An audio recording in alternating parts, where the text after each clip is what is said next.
so mad, there's no controlling me. My thoughts get so bad, I'm like, I might grab a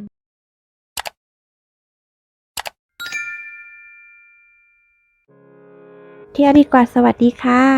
คลิปนี้เราจะพาไปเที่ยวศรีราชากันนะคะโดยเที่ยวแบบที่เพื่อนๆอาจจะไม่รู้ด้วยว่าที่ศรีราชาก็มีแบบนี้อยู่นะคะตามพวกเรามาเลยค่ะก่อนอื่นเลยเรามาสักการะศาลเจ้าชินโตที่ศรีราชาก่อนนะคะคนไทยกับคนญี่ปุ่นเรียกได้ว่ามีความสัมพันธ์อันแน่นแฟ้นกันมายาวนานเลยค่ะโดยเฉพาะที่ศรีราชาซึ่งมีคนญี่ปุ่นอาศัยอยู่ประมาณ 5-6,000 คนเลยนะคะจึงได้มีสร้างศาลเจ้าชินโตขึ้นที่ศรีราชาค่ะขึ้นเป็นแห่งแรกเลยนะคะเพื่อเป็นส่วนรวมจิตใจของคนญี่ปุ่นในศรีราชาค่ะรวมถึงเราคนไทยก็สามารถไปขอพรเทพเจ้าโดยที่ไม่ต้องบินไกลไปถึงญี่ปุ่นเลยค่ะด้านหน้าเลยเราจะพบกับซุ้มตักน้ำชำระล้างนะคะสำหรับล้างมือล้างปากและจิตใจเพื่อเตรียมพบกับเทพเจ้าค่ะโดยเริ่มจากที่ข้างซ้ายก่อนนะคะต่อด้วยมือข้างขวาค่ะเสร็จเรียบร้อยก็ล้างปากนะคะแล้วตามด้วยข้างซ้ายอีกครั้งค่ะเมื่อล้างเสร็จสุดท้ายเอียงกระบวยให้ปากกระบวยอยู่ด้านบนและใช้น้ำที่เหลือราดด้ามค่ะชำระล้างเรียบร้อยแล้วเราก็มายืนตรงกลางค่ะเพื่อสั่นกระดิ่งนะคะสั่นกระดิ่งเพื่อให้เสียงดังก้องกังวานให้เทพเจ้ารับรู้ได้ถึงการมาเยือนของเราค่ะและช่วยปัดเป่าสิ่งชั่วร้ายด้วยนะคะเมื่อเข้าไปด้านในจะมีมิโกะคอยบอกวิธีขั้นตอนการไหว้เรานะคะขั้นแรกคือโค้งคำนับ2ครั้งค่ะต่อด้วยตบมือ2ครั้งอธิษฐานเมื่ออธิษฐานเสร็จแล้วก็โค้งคำนับอีก1ครั้งเป็นการเสร็จพิธีค่ะ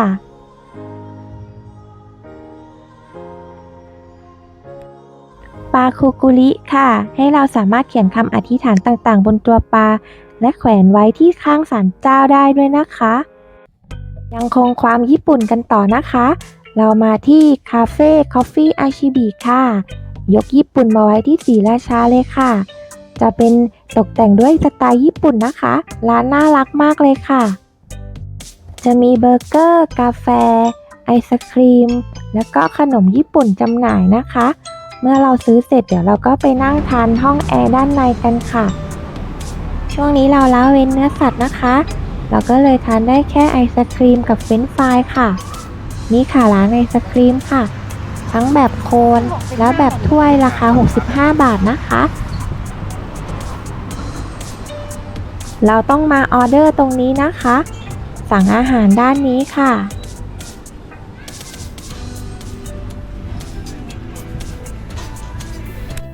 บรรยากาศน่ารักมากๆเลยค่ะถ่ายรูปมุมไหนก็ออกมาสไตล์ญี่ปุ่นได้เลยอาหารต่างๆก็ไม่แพงเลยนะคะราคาเป็นกันเองมากๆเลย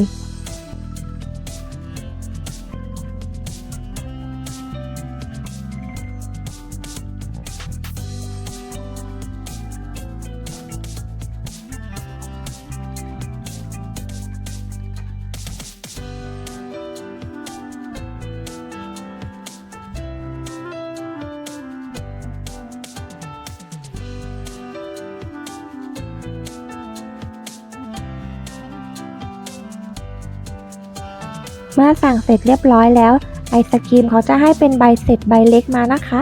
เราก็นำใบเสร็จไปรับไอศกรีมค่ะส่วนอาหารอื่นๆเราก็รอสัญญาณนะคะเมื่อสัญญาณดังเราก็ค่อยมารับค่ะมาแล้วค่ะมารับไอศกรีมแล้วน่ากินมากๆเลยนะคะเราเลือกเป็น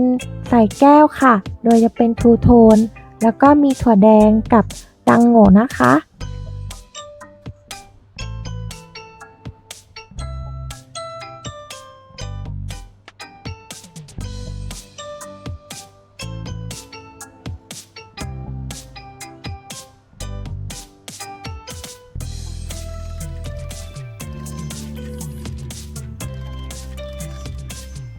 น่ากินมากๆเลยค่ะ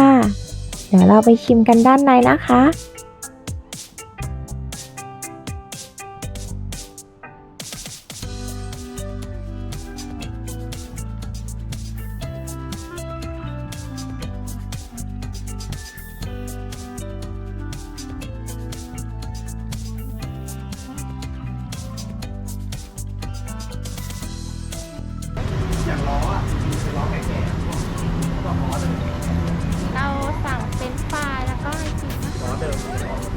65 บาท เป็นแบบนี้ก็ได้แบบโทนก็ได้ เป็นป้าย30 บาทเองค่ะ แล้วเดี๋ยวเราไปนั่งกินข้างในนะคะ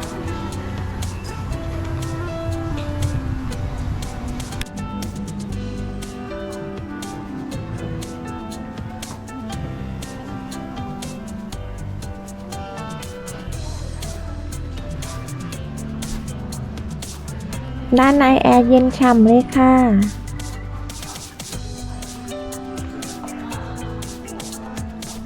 มาชิมกันดีกว่าค่ะ นี่ค่ะ เป็นทูโทนนะคะ เป็นวานิลากับชาเขียวค่ะ อร่อยดีค่ะ ต่อไปก็เฟรนช์ฟรายค่ะ ประมาณเท่านี้นะคะ ต่อกันค่ะ เราจะไปที่คาเฟ่ในป่าลับนะคะ The Hidden Fall ในสวนลับค่ะ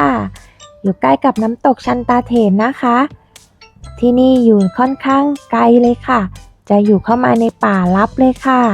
ไม่น่าเชื่อนะคะ พอเข้ามารถเต็มเลยค่ะ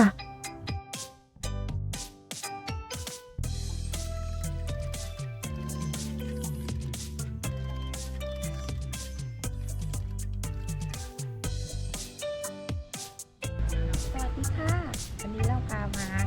คาเฟ่นะคะ อยู่ในป่าเลยค่ะใกล้น้ำตกชันตาเถนค่ะ เดี๋ยวไปดูด้านในกันนะคะ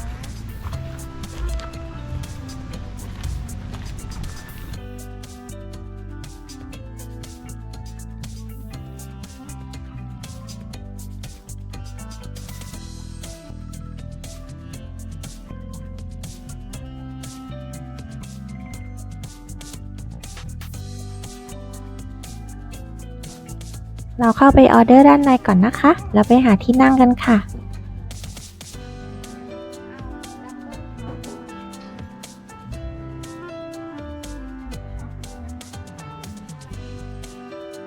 อันนี้จะเป็นตัวอาคารนะคะทำด้วยไม้น่ารักมากๆเลยค่ะ เข้ากับธรรมชาติมากเลย อยู่ในสวนกลางป่าเลยค่ะ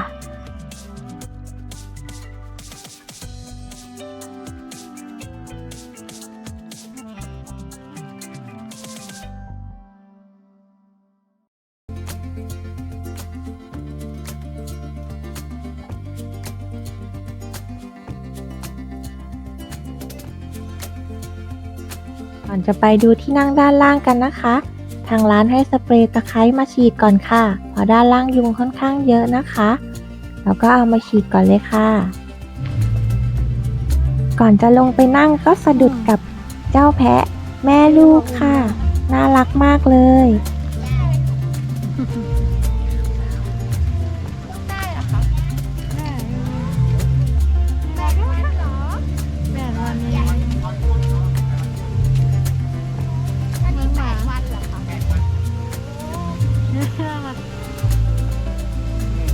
น้องอายุได้ 8 วันนะคะ นี่แม่เขาค่ะ น่ารักมากๆเลยค่ะ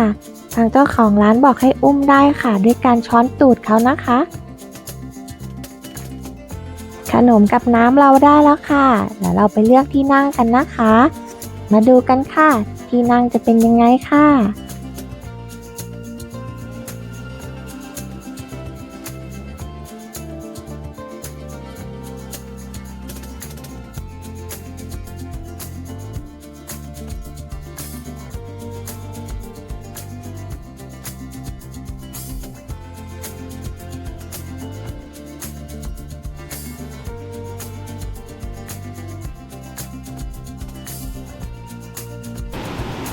นี่ค่ะที่นั่งเราค่ะ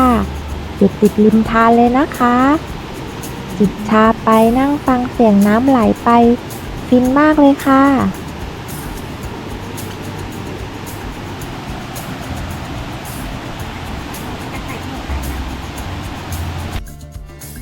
ชนแก้วค่ะ ดูบรรยากาศแบบนี้สิคะ ชอบมากๆเลยค่ะ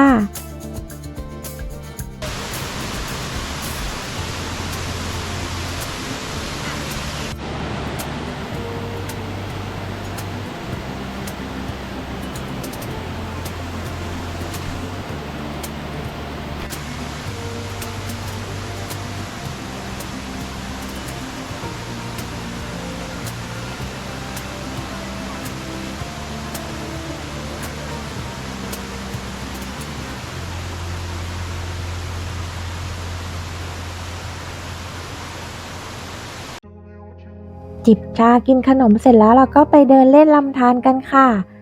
นี่ค่ะ อยู่ในป่าแบบนี้เลยนะคะ ธรรมชาติสุดๆเลยค่ะลำธารก็ยาวไปสุดลูกหูลูกตาเลยค่ะ ช่วงนี้น้ำใสนะคะ ลงไปเดินเล่นได้ค่ะ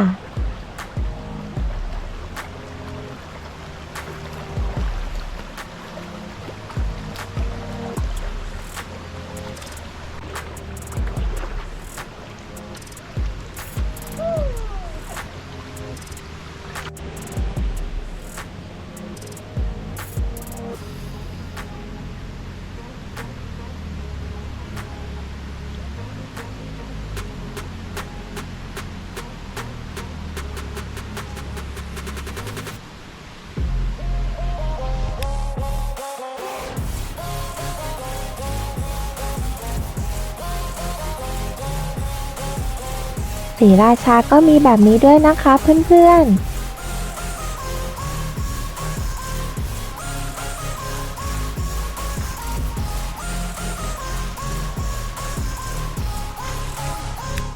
ได้เวลาจะ4 โมงแล้วค่ะ เราต้องไปกันต่อแล้วค่ะ เราจะไปชมวิวอ่างเก็บน้ำบางพระกันค่ะ เส้นทางไปนะคะสวยงามค่ะ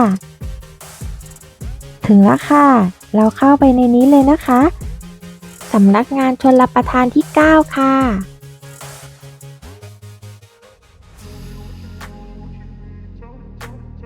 แจ้งรปภ.ได้เลยค่ะว่าเราจะมาชมสันเขื่อนค่ะ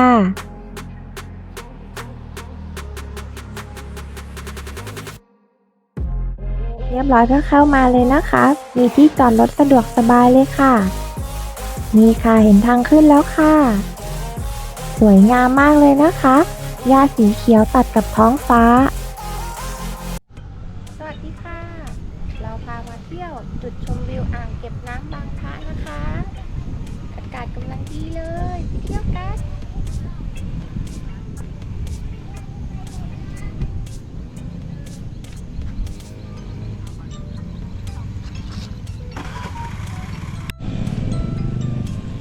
นี่ค่ะทางขึ้นไปที่สันเขื่อนนะคะ ที่นี่จันทร์ถึงศุกร์จะแบ่งเป็น 2 เวลานะคะ ตั้งแต่ 6 โมงเช้าถึง 9 โมง แล้วก็อีกช่วงหนึ่งคือ 4 โมงถึง 1 ทุ่มค่ะ ส่วนเสาร์อาทิตย์ก็คือเข้าได้ตั้งแต่ 6 โมงเช้าถึง 1 ทุ่มเลยนะคะ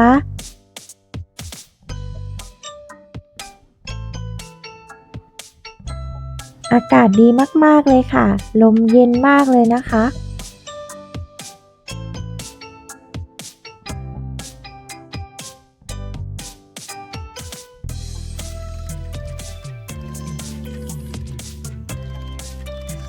บรรยากาศดีมาก อากาศดีมากค่ะ ชอบมากๆเลย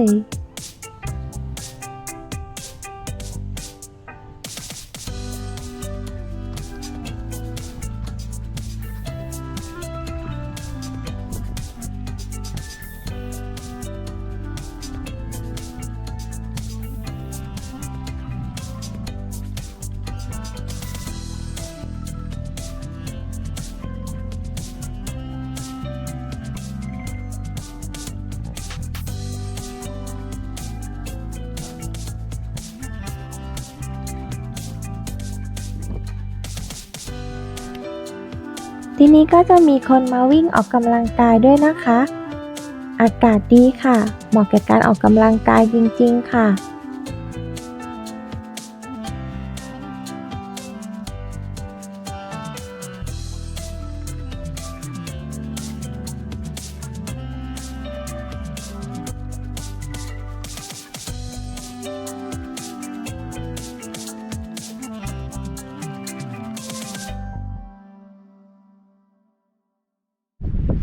ตรงนี้จะเป็นจุดสันเขื่อนนะคะ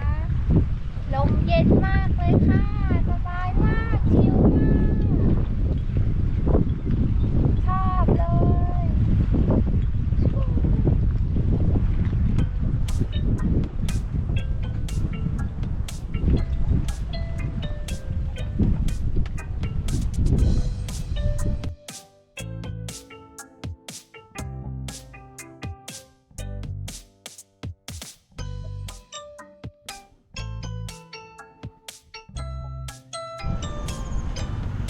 ทุ่งหญ้าด้านนี้ถ่ายรูปออกมาก็สวยมากนะคะ ได้ฟิลเหมือนญี่ปุ่นเลยค่ะ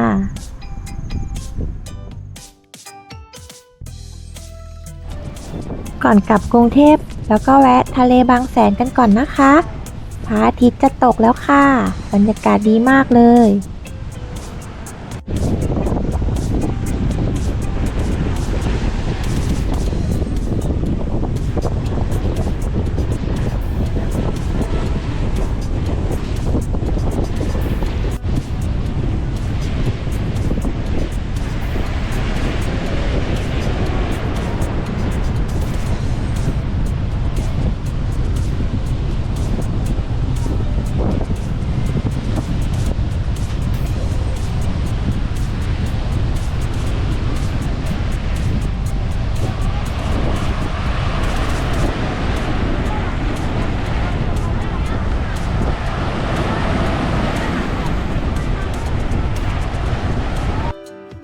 แวะเดินดูตลาดปลาบางแสนกันนิดนึงค่ะ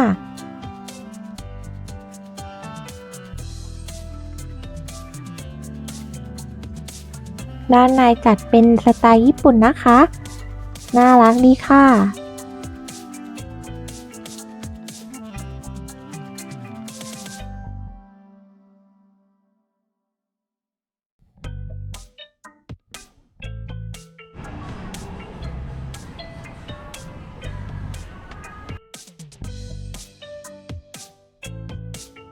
สำหรับคลิปนี้เราก็ขอจบแต่เพียงเท่านี้นะคะ ฝากติดตามกดไลค์ กดแชร์เป็นกำลังใจให้พวกเราด้วยนะคะ ส่วนคลิปหน้าเราจะพาไปไหน คอยติดตามกันค่ะ